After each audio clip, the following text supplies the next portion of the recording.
share this. It's funny anytime. Sunil will about to introduce, told a joke. I kind of like, and I wasn't sure if it was funny at the time. But all right, so here goes. He tells a joke funny enough for me to piggyback onto it. Last comic of the evening. Lots of love for Sunil Persaud.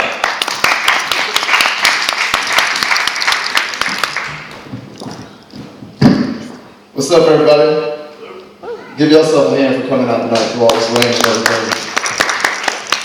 Alright, so, has anybody ever asked y'all questions that kind of make you discover stuff about yourself? Like, one question a lot of people ask is, when you get in relationships, girls are like, so what's your biggest fear? See, me, I don't really like to let people know my biggest fear, just for the simple fact that they use your fears against you. Like, if I was to say my biggest fear is sex, she wouldn't come throw sex in my face every single minute of the day. She'd be like, no. But if I said my fear was spiders, every time you see a spider, oh, I love a spider, freak you the hell out. But see, that made me realize that I don't have as many fears as I do worries, because I worry about the stupid shit that people do on a regular basis, because I think about the stupid shit that I can do on a regular basis. So, one of my biggest fears, well, biggest worries, is eating ice cream cones in public in front of people I don't know.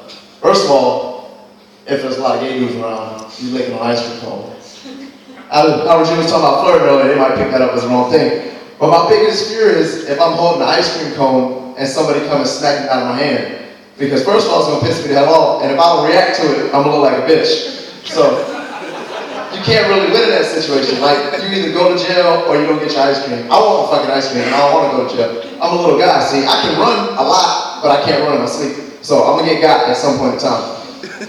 But I know this because I took a girl out one time, and we went to Sonic, and I was like, order whatever you want. So she ordered a banana. First of all, people don't order a banana at fucking Sonic. You get like a shake, a flurry, or a slushie, something like that. But she ordered a banana, and I knew what she was gonna do because she was just a real big tease. So she got the banana, and when she opened it, she looked at me, and she went to bite the banana like this. This side, I knew she wasn't gonna eat the banana. She was like, so I said, fuck your banana. And I smacked her on the floor in the middle of the car, broke in half. And she's like, why would you do that? I was like, because I knew what you were doing, and shit's not gonna happen to me. So that's the same fear I have of being around people I don't know, eating an ice cream cone. But another one of my worries, I keep saying fear because it's so interchangeable. But another one of my worries that I discovered was if you drive older cars, because see, I drove a 91 Camry until about a year ago, and that thing was my baby. It was so good to me.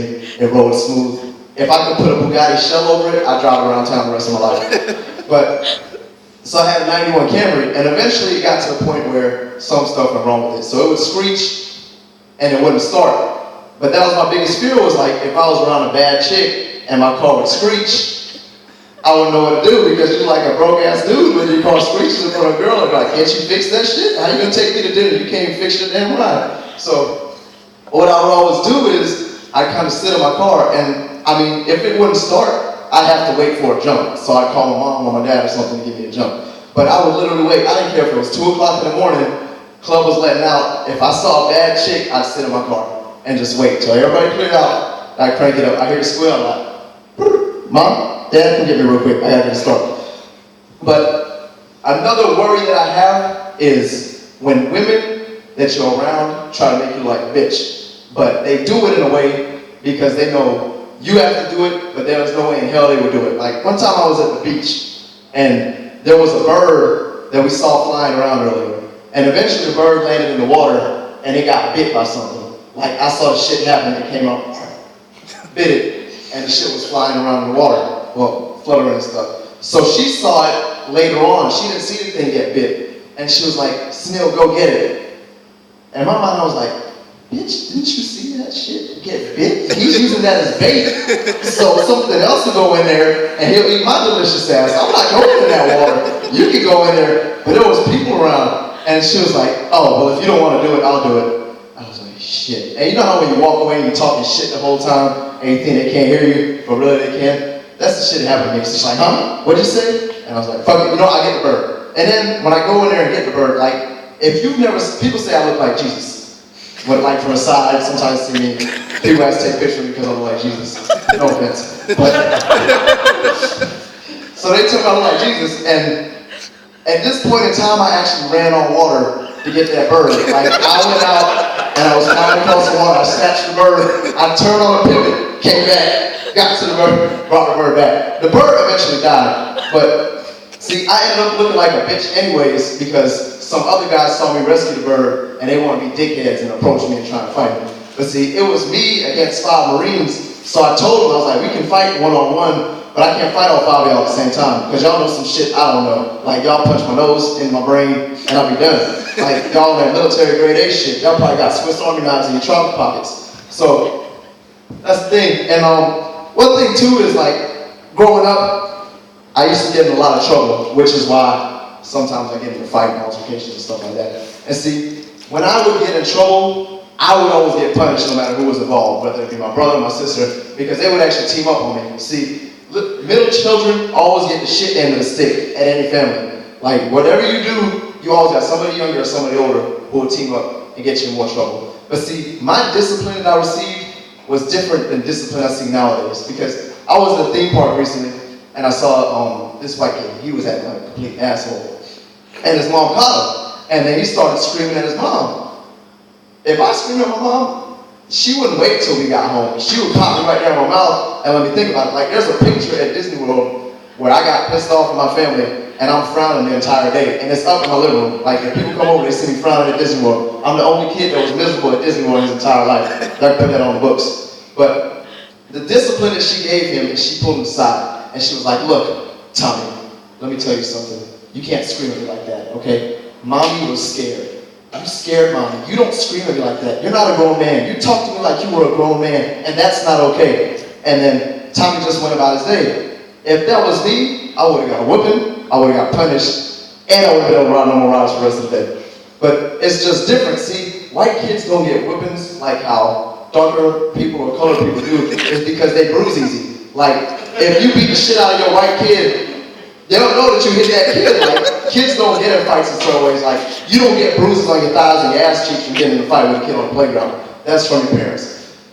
But my thing is the discipline has changed, because me, when I knew I fucked up, I knew I fucked up. Like, I wouldn't try and run from it because I learned early on. One time I fucked up, I was acting real bad. So my mom said, when I get you, it's over. So I was like, okay, y'all can get me. So I ran out of the house. And we have a gate on the front side of the house and a gate on the back side of the house. So I opened the front gate, I opened the back gate, and I just started running circles. So her and my dad chased me around the house, chased me around outside of the house. And see, I'm not looking back because I was a fast little kid. So I wasn't worried about getting caught from behind.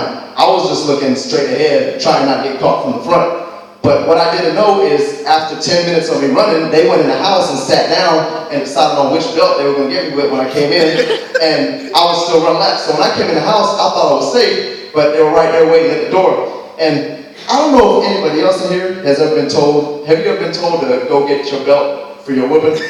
Like, that's the worst thing, because you have to look through every single belt, because even if you don't choose, if you choose the right one, it's not going to hurt you that much.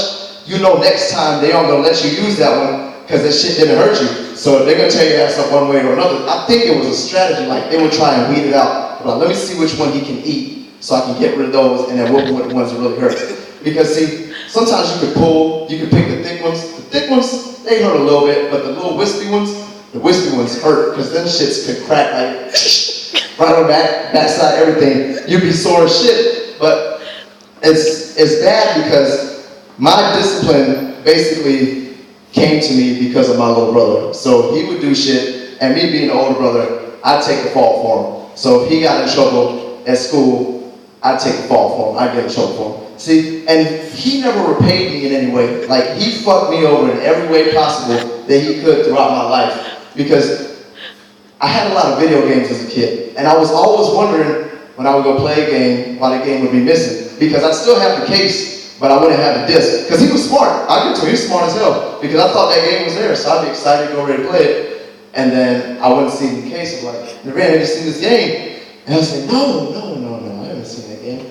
And then he'll come home with like 2 or 3 new toys. And he'll like, look what I got. I'm like, oh, okay, cool, where'd you get it from? Because I got it from a friend at school. But see, what I didn't know is he was trading my video games for toys the whole time. Like, toys you get for $3, he was trading like $30 video games for them.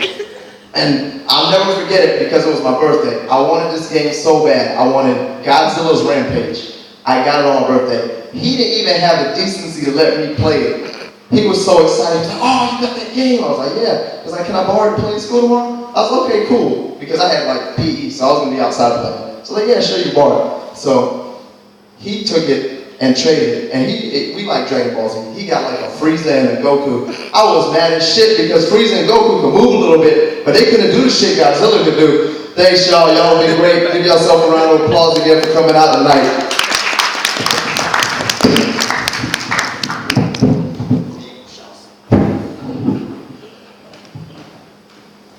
Sunil Persaud, right there. Let him know. He hasn't been doing this very long. He's very funny.